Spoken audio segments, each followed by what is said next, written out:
Hello friends, today we will learn how to remove the paths from your form. Now we are going to remove the path from store.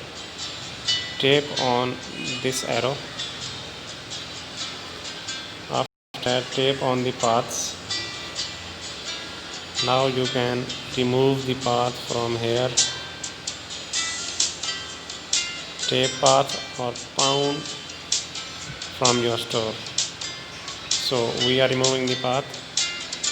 Here we click, but you cannot move it when guests or pets are available on your farm. So we are going to call all the pets to home.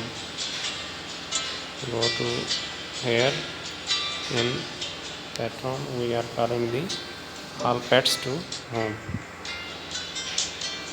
Now the pets are going to home.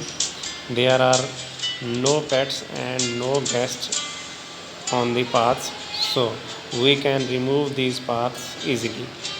Tap again on the arrow, now on the path, and you can remove now easily paths. So we are removing the paths like that. You can remove all the paths by this method. Thanks for watching.